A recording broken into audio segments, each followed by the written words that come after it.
We're on. This is the moment police moved in to arrest two criminals at the heart of one of the biggest manhunts in recent years. Got to be compliant and assist us, yeah? Just put your hands like that for me, all right? Everyone was desperate to find 16-year-old Becky Watts, who had disappeared without trace from her home in Bristol. Please come home. We love you so much. As hundreds of police across 2 counties searched for her, forensics teams picked through the detail. Approaching the address. Their cameras capturing every clue they found. The answers are always out there. The answers are always there. But as the hours went by, friends and family grew frantic. Something has happened, and we need to find her, and we need to find her fast. Now, the police's own recordings reveal that behind closed doors, detectives suspected 2 people did know where Becky was. I know you've got something to tell us. I can see it in your face. With time running out and the life of a missing 16-year-old girl at stake, how would they crack the case? The whole investigation is just set up to make sure that if she's still alive, we save life. That's our primary objective. For the first time, I've been given exclusive access to the hundreds of hours of footage the police filmed by the detectives who led the inquiry. It's a remarkable insight into the police investigation as they raced to uncover what had happened to Becky. Have you hurt her? No, I haven't hurt her. Do you know if she's alive? Well, no.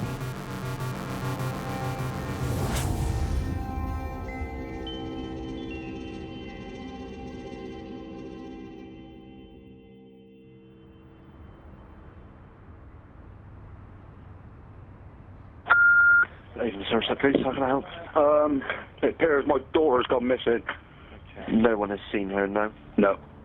We phoned round the family, all her friends have contacted us and asking where she is, and none of them know. What's her name? Rebecca Watts.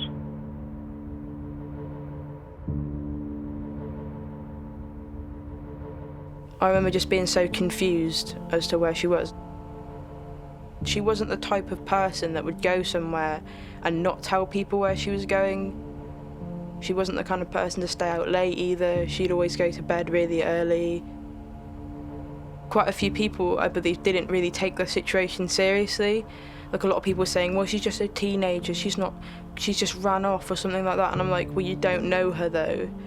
So when you know somebody, you know that and you know they wouldn't do this, you know that there's something wrong.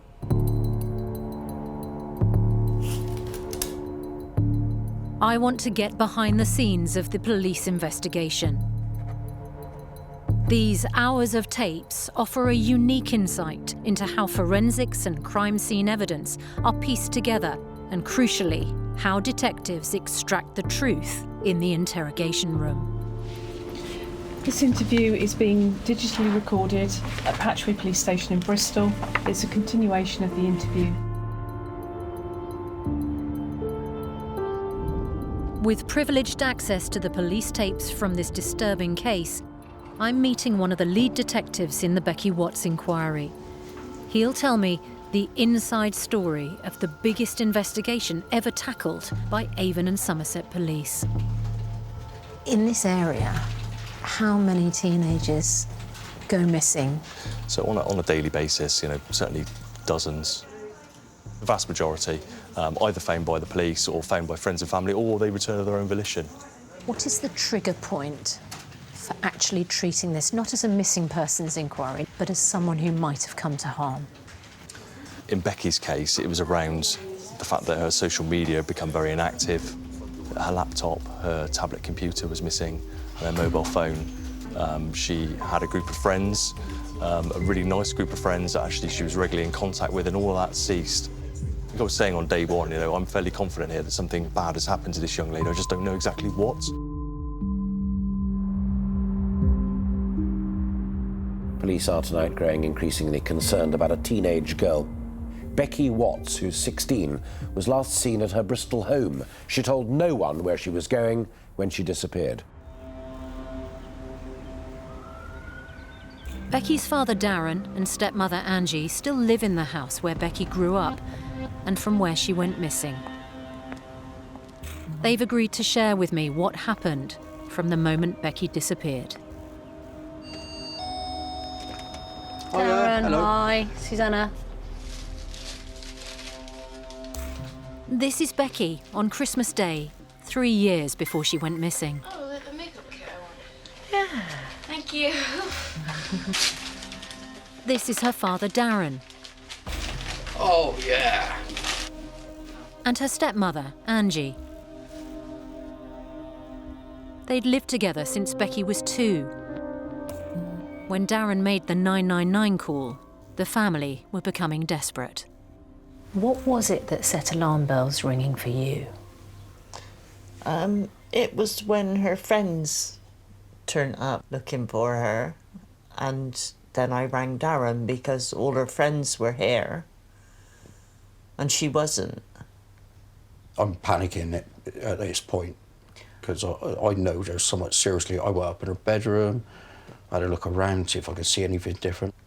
This is so far out of her character that there is no way she has done this. Something has happened and I don't know where she is, and we need to find her, and we need to find her fast. With no sign of her in Bristol, DCI Richard O'Cone calls in the national media, hoping to make contact with Becky or anyone with her. Bex, if you're watching this, please come home. We love you so much. They still thought she was staying somewhere, to be honest. I still thought she might be staying somewhere. I don't know if it was wishful thinking. You're so loved, and I don't think you believe that, but you really are so loved. And look at your poor dad. Please come home, or whoever's sheltering her, do the right thing.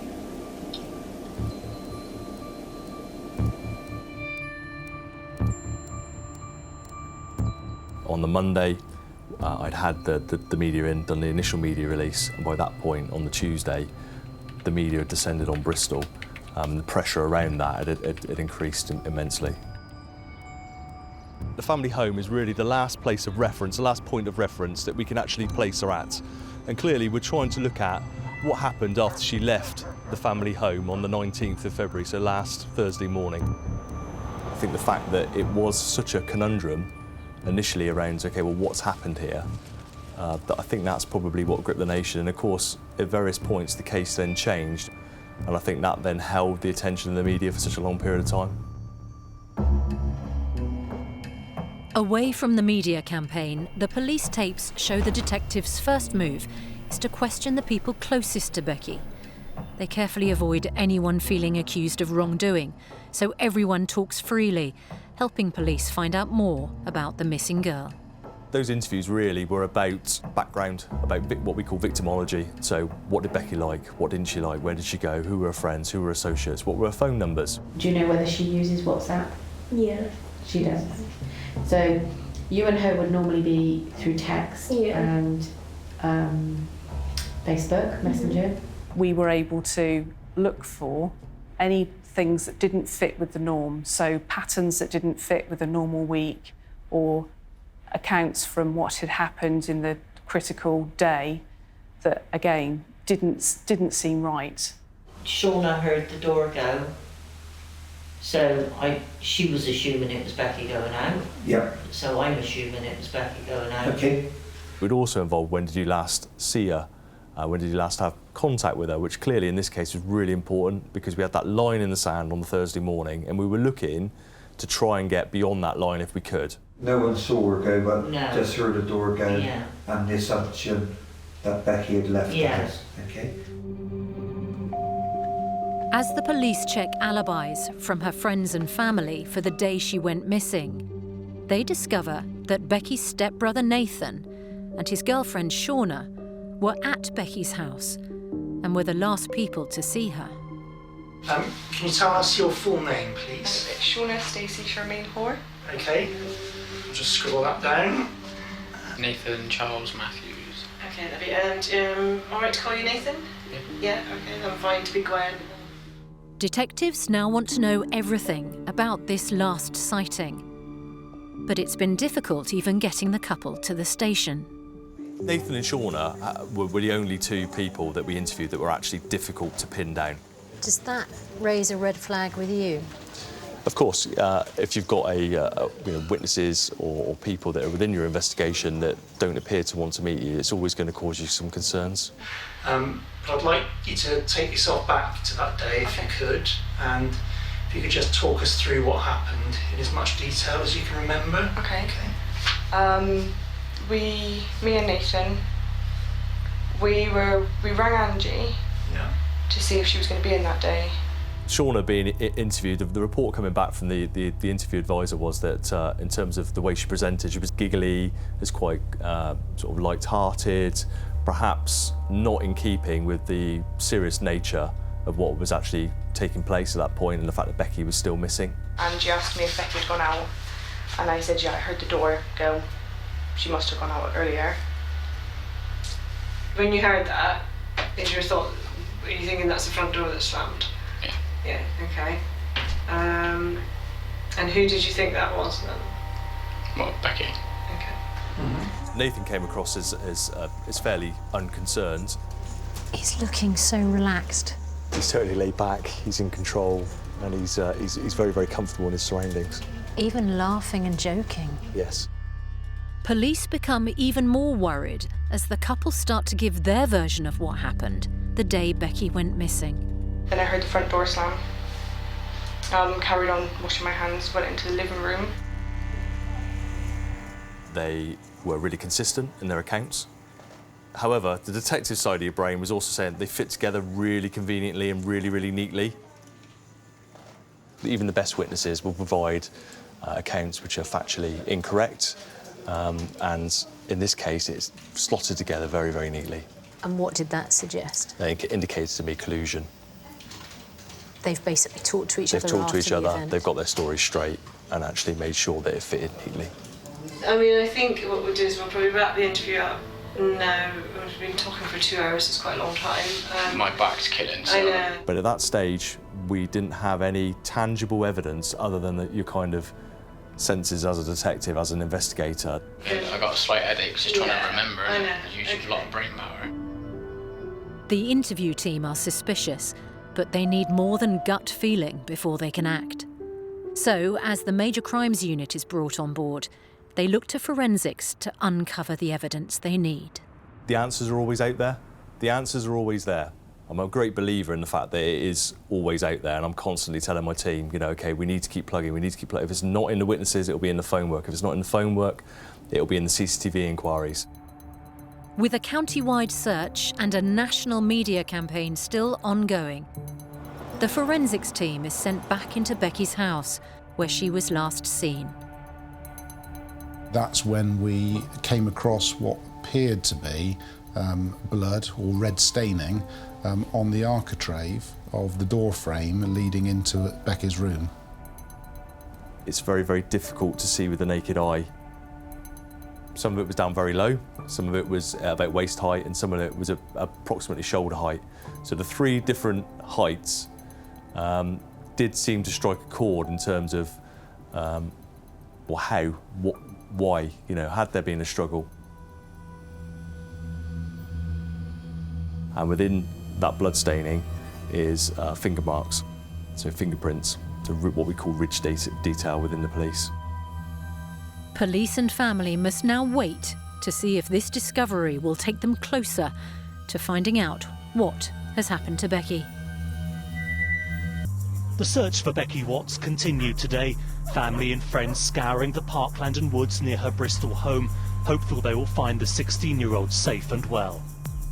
Becky has now been missing for 9 days. Detectives have no idea where she is, but forensics have had a breakthrough and are analysing a fingerprint and traces of blood found outside her bedroom. Meanwhile, police ask Becky's stepbrother Nathan and his girlfriend Shauna back to the station for more questions. The information that the investigators have within the team that are saying to me they're being evasive, they're the last people potentially to see Becky alive, so they're quite significant. They're significant witnesses. And I think your experience as a detective shows you quite often those people that purport to be the last person to see the individual alive potentially are the suspects. Despite their suspicions, the police have no evidence to link the pair to Becky's disappearance.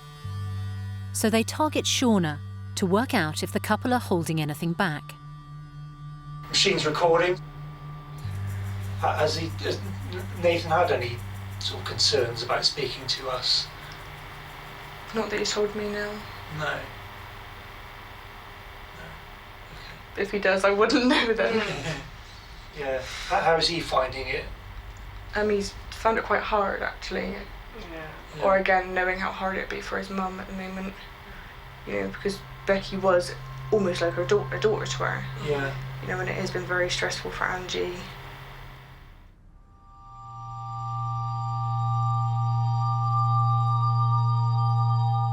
In another interview room, Nathan is giving a different account of the family dynamics. So how would you describe your relationship with Becky? Don't particularly talk to her, but obviously I don't particularly like her. And obviously what annoys me is the way she speaks to like my mum sometimes. She'd be kind of like rude or whatever. I'm trying to think of an actual specific time. It's a revelation, but it's not enough to detain him. Then the investigation takes a dramatic turn. Forensics come back with their first results. The fingerprint in the blood belongs to Nathan.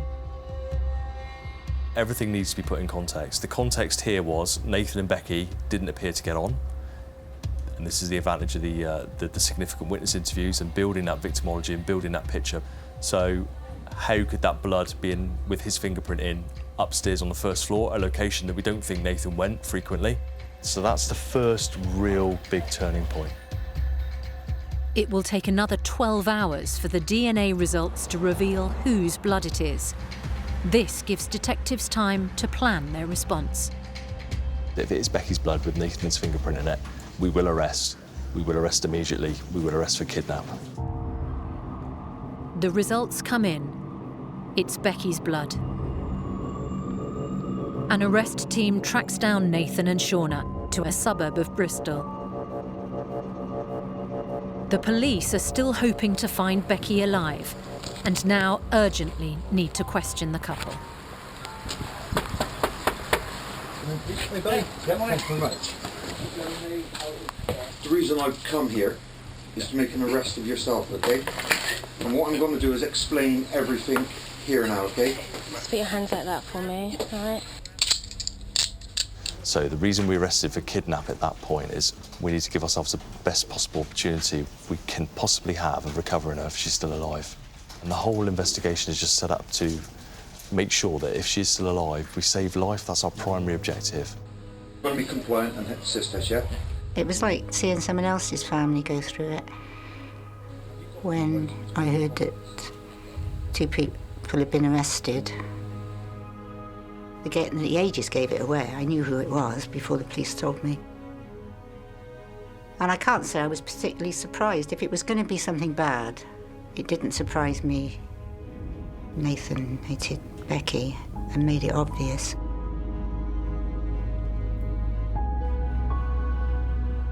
With just 24 hours by law to interview them, the tapes show how police have carefully planned their questioning to keep the suspect talking. And what we don't want to do is close her down. We want her to continue to talk, to continue to provide us with an account that we can then cross-check. Is there anything going on in that house that made you worried? No. Or concerned? No, everything seemed normal. Nothing seemed wrong. Nothing, it all seemed kind of the same as it would any other day. Tell me about Nathan and Shauna's characters that emerged in the interviews that helped police devise the strategy to get the truth out of them. Okay, so I think dealing with Shauna first, she's quite a confident person. She is quite an articulate person, comes across very well. And I was in the kitchen when I heard the door slam. Kind of carried on. And as I went back in the living room, he just kind of sat on the sofa. think he was playing on his tablet. When there's significant witnesses, it's more about trying to take the accounts from them, whereas now we can ask more pressing questions around, well, why did you do that? How did you do that? So what were you doing there? Sort of far more incisive. Have you got any concerns or suspicions that Nathan or any other member of your family or extended family might be responsible for her disappearance? No. No. Why are you so sure? Because none of them would do anything like that. What comes across quite quickly is that she is telling a series of lies, and she's telling them very compellingly. And then you're into the situation where she's providing an account and you know she's lying. Is there anything that happened that could be significant in the disappearance of Rebecca?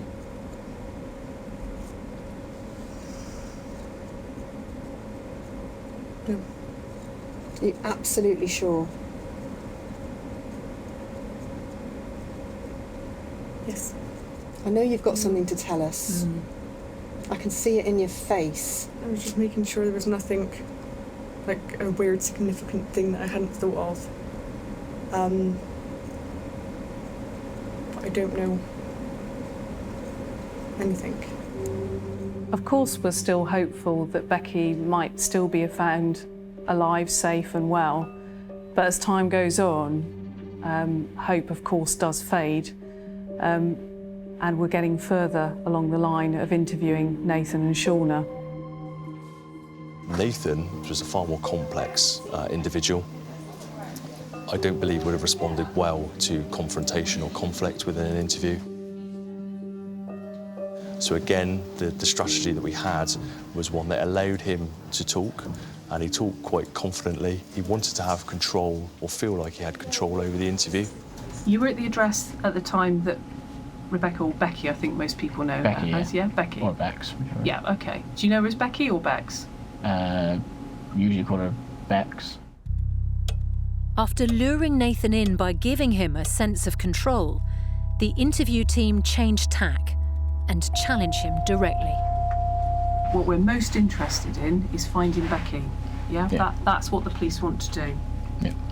So, what can you tonight tell us about Becky's disappearance? As in, like, what do you want to know? We want to find her. Where is she? I don't know where she is. Is she safe? Well, I didn't know where she is, so I'm meant to know. Do you know if she's alive? Well, no. Have you hurt her? No, I haven't hurt her.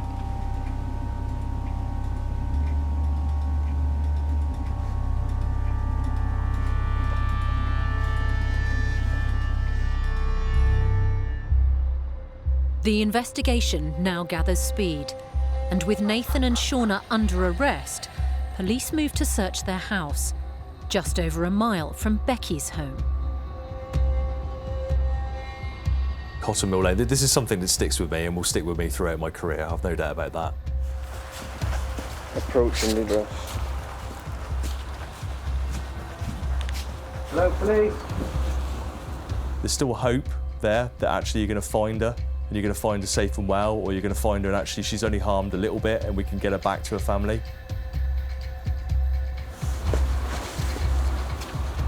Hello, police. Entering the house, opening front door alone is very challenging. It doesn't open properly because of the extent of the stuff behind the door. There are 2 fridge freezers behind the door. There's 2 steps of stairs. That's the Crawford hallway. Room to the left, which is a living area. Living room. Each room is jam-packed with material, particularly the lounge, particularly the kitchen, to the point where when the search teams initially go in, they don't realise there's an understairs toilet because they can't see the door in the hall. This leads into the kitchen area. There's no sign of Becky, but as the search goes on, Richard finds a corner of the house that immediately rings alarm bells. So I go upstairs, turn right into the bathroom, then there's a cooker, there's a microwave, you can barely see the sink. The bath on the right-hand side is extremely clean to the point where it is very, very shiny. You can actually see shapes in it with how shiny it is. So that is what sticks in your mind immediately. It's out of place in context with the rest of the address. Now, clearly at that point, I had no idea what was subsequently going to follow.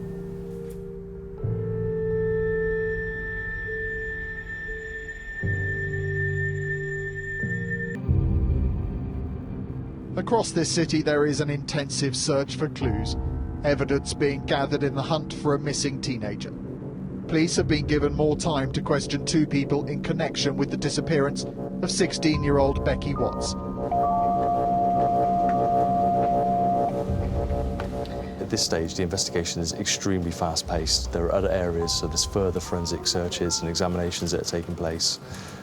And all of that is feeding in to the interview coordinator, who's then able to pass it on to the interview teams. It must be a very sensitive balance how much information you provide those people that you're interviewing. There's a very fine balance, because if you give them too much, clearly they're in a position to amend their account to fit the evidence. If you give them too little, then they're probably not going to open up and talk to you, or they're going to be advised to offer no comment by a legal representative. So there is a really fine balance to be struck about how much we provide. This interview is being digitally recorded. It's been recorded audibly and visually. And I'm Marie Stephen, Detective Constable 3302. At this stage of the process, we've already thought ahead to what our strategy is for all of the interviews. We had decided as an interview team we would not disclose what the evidence was. Detectives don't tell Nathan they now know it's his fingerprints in Becky's blood. Instead, as their recordings show, they continue to hint at what they've found to increase his unease. Did you go upstairs in the house at that time, before your mum came home on that Thursday? I'd say no. I can't remember. At most, if the door was shut. We have to expect that it will be running through their mind, what have the police found? What do I need to explain away? And without giving that to them on a plate, if you like, it leaves them having to think about it and puts them under more pressure. As the questioning in the interview room intensifies, the painstaking search through Nathan and Shauna's house continues. 2 days in, the team find some receipts, which take the investigation on a startling turn. The search coordinator said, "I've got these receipts," and showed me the photograph. And the receipts were within an old changing unit, which was at the top of the stairs. And those receipts indicated that somebody, on the Friday when Becky was reported missing, somebody had been to B&Q and had bought a circular saw, some gloves, goggles, and a face mask. Now, that's a really significant moment for us, because you're trying to figure out, well, what does that mean? And where does that take us? Does it really mean that he has tried to dismember a body? That's a bombshell piece of evidence. The CCTV chillingly reveals that 24 hours after Becky was last seen alive, her stepbrother Nathan bought protective gloves, goggles, face masks, and a circular saw. The investigation has taken a really sinister, horrific turn, and actually, you believe now you're looking at a murder, most definitely. It was the news the family had been dreading ever since Becky went missing. There is a moment when you are told that Nathan, a young man who you love and trust and care about, who is part of your family, who is your wife's son, is the man they believe has murdered your daughter. And that moment must have made your heart stop. It did. It did. Yeah. It's your whole world just folds in on itself. They told me this is a murder inquiry. And I know I started shouting at that point. Oh, no, you're wrong. She's got to be alive.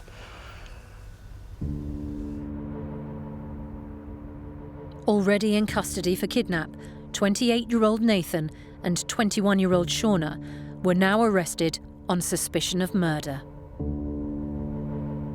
The police withheld their discovery of the receipt for the circular saw, but increased the pressure by telling Nathan that his home had been forensically searched. I think it probably felt like he was battling against a rising tide, and actually you could feel the evidence starting to come on top, and actually it was starting to weigh quite heavily. So you're reaching that tipping point where he's thinking, OK, I've now got a few options, which is stop talking altogether, carry on as I'm going, which is deny, deny, deny. Or actually, I need to get to the point where I need to make some admissions. And I think the weight of the evidence at that point made the last option the only one that he had. At 10:26 p.m. on day 11 of the investigation, Nathan gave police a statement through his lawyer. Very helpfully, we've been provided with a prepared written statement. And what we would like to do now, Nathan, is for that to be told on the interview recording. Do I have to actually listen to it? Can I put my fingers in my ears? Yep, I'll do that, thank you. I, Nathan Charles Matthews, accept I'm responsible for the death of Rebecca Watts. On the 19th of February 2015, I attended Crown Hill, St George, Bristol, with my girlfriend Shauna Hoare. In my car, I had a large bag, a stun device, handcuffs, tape and mask. I'd developed an idea to scare Rebecca by kidnapping her. I wanted to scare her and teach her a lesson. I believed that she was selfish and her behaviour towards my mother was a risk to her health. A few minutes after arriving, Shauna said she wanted a cigarette and went into the garden. I went to the boot of my car, took out a bag that contained the items, then went upstairs to the landing before knocking on Rebecca's door. She replied, "What?" or "Hello," and I said, "Can I see you a minute?" I cannot be sure which order things happened, but I used the items I had to subdue Rebecca. During the short struggle, my mask slipped and Rebecca was able to see my face. This caused me to panic and I strangled her while she was partially in the bag.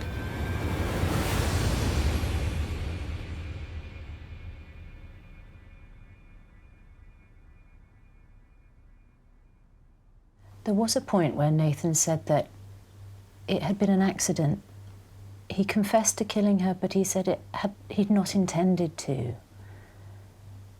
Was there part of you that wanted to believe that?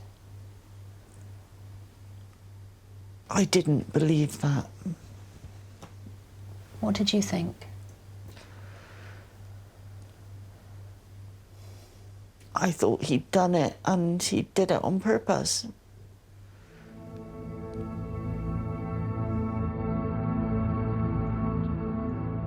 Nathan went on to confess he'd used the circular saw to dismember Becky's body in the bath. He admitted then wrapping up the body parts, putting them in boxes and bags, and hiding them in a shed just a few hundred metres from his home. The nature of the find is horrific and shocking. I've never dealt with anything like this. And it'll stay with me throughout my service. It'll stay with me probably throughout my life.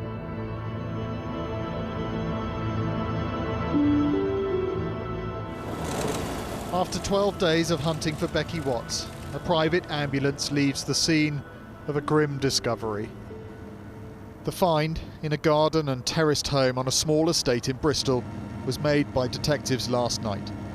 It was the outcome the teenager's family had prepared themselves for and feared most. This sort of thing happens to other people. It don't happen to us.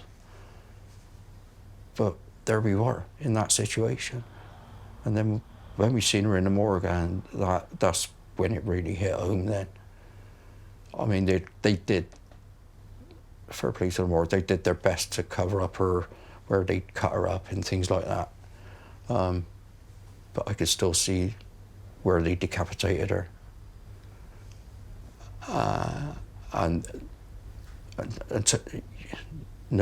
No parent should have to see that.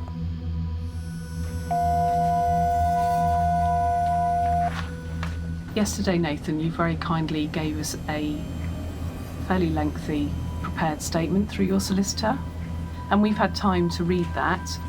A prepared statement is rarely the whole truth.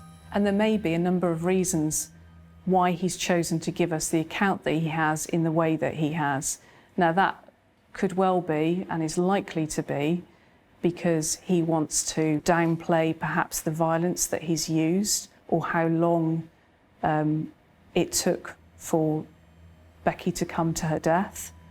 But another really obvious factor would be that he has quite clearly excluded Shauna from being involved in anything that happened or even having knowledge of anything that happened when Becky was killed or when Becky was dismembered and disposed of. We have to be careful not to take that prepared statement on face value. We have to investigate this whole offence, and of course, whilst you're being interviewed, Shauna is also being interviewed. I know Shauna's being interviewed. I want to talk about Shauna. So you don't want to? Okay. He's trying to take the heat away from her. It was almost like there was an agreed path that they were going to walk, that they were going to deny it to a certain point. If the heat came on top, Nathan would accept culpability. He says that he killed Becky whilst he was at the address on the estate, okay? The focus switched to Shauna and trying to unpick some of her deception, some of her lies, some of her concealment. What's your knowledge of him killing Becky? Found out yesterday morning. You found out yesterday morning? Prior to that, I had no idea that he had any involvement in anything at all. They both stuck to their stories. His was ridiculous, hers was cold and calculating.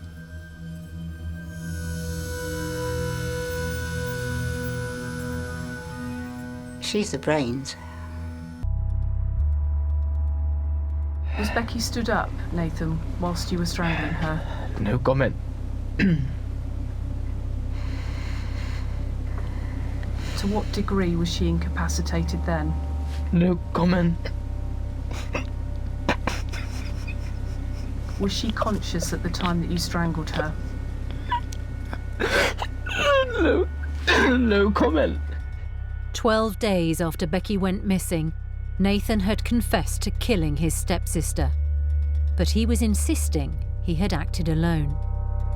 Detectives were certain his girlfriend Shauna had played a part, and now focused their investigation on proving she was involved. This is what made it quite challenging, actually, because Nathan's account is one which is built on truth, but actually has a number of lies within it, whereas Shauna's is lies throughout from start to finish. What did Nathan say about Shauna's involvement in Becky's death? He effectively said that Shauna had no knowledge of Becky's death and no involvement. Did you believe that at the time? No. It just seemed so implausible. We knew that Shauna had lied about a number of different things during the course of her accounts.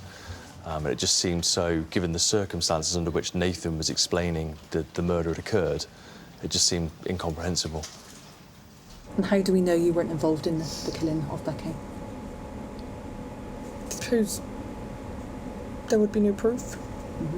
I haven't touched anything or been anywhere near her alive or dead. After questioning both suspects for the maximum 96 hours allowed by law, Nathan was charged with Becky's murder and remanded in custody, awaiting trial.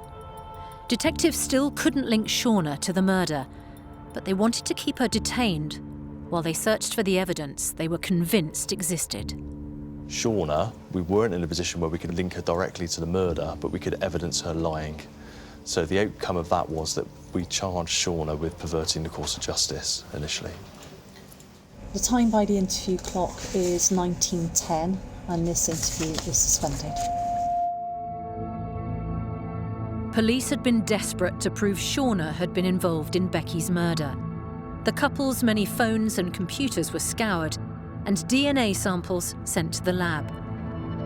Then, in a shocking development, a series of deleted texts were recovered from one of Shauna's phones. They revealed for the first time the disturbing motivation behind 16-year-old Becky's murder. So this evidence, when it came back off of Nathan and Shauna's primary phone numbers, was absolutely crucial. And what did their phone records and internet searches suggest? So it showed internet searching of pornographic material around Becky's age, but it also showed some text messaging between the two of them where they were talking about young females, potentially abducting a young female and taking them back to their home address and putting them in their loft. The police brought in Shauna from remand for further questioning about this worrying new evidence of a sexual motivation to the murder.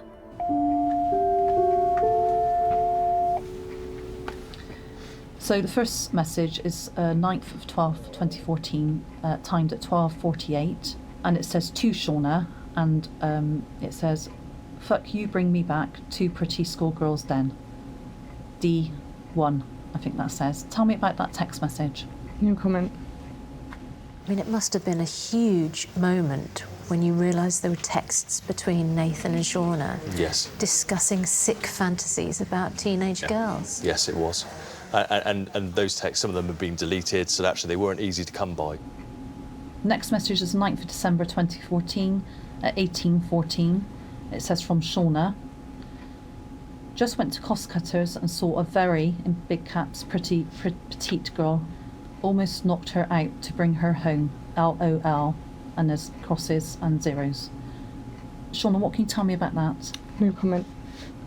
Am I right in thinking that this girl was similar to Becca's age? No comment. What did they tell you about Shauna? I think they showed that Shauna's involvement was far tighter, far closer to actually what had happened than she was portraying, bearing in mind that she was still maintaining a complete lack of knowledge, and it also flew in the face of the account being provided by Nathan, which was that Shauna had no involvement. Forensics then made a horrifying discovery. Shauna's DNA was on a face mask and on a bag containing Becky's remains. What did that suggest Shauna had been doing? It suggested that she'd been involved in the dismemberment and the packaging of Becky after she'd been killed. And again, a really significant moment, because that's the first time we could tie Shauna in directly to what had gone on after Becky had died. We were able to place Shauna and Nathan on a level footing in terms of the charges, so they were both charged both charged with murder, both charged with averting course of justice, and actually the two sides of it were very, very balanced.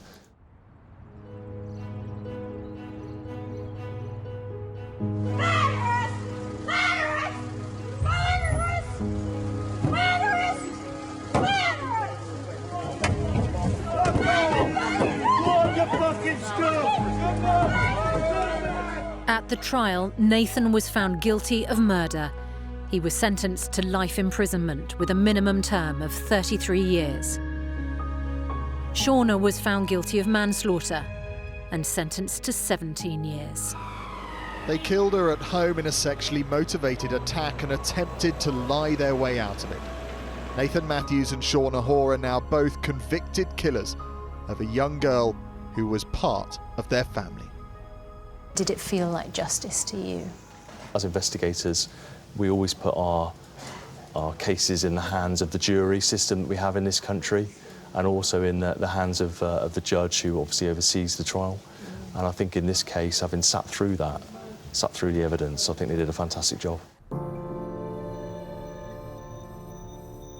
I loved Becky. I was proud of her. We had a very close relationship from the day she was born, and there'll never be anyone quite like her.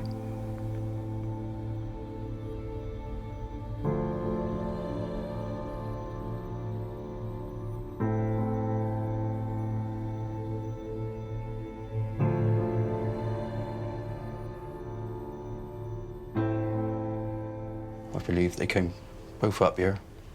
They burst down on her with masks on and attacked her. She must have been absolutely bloody terrified.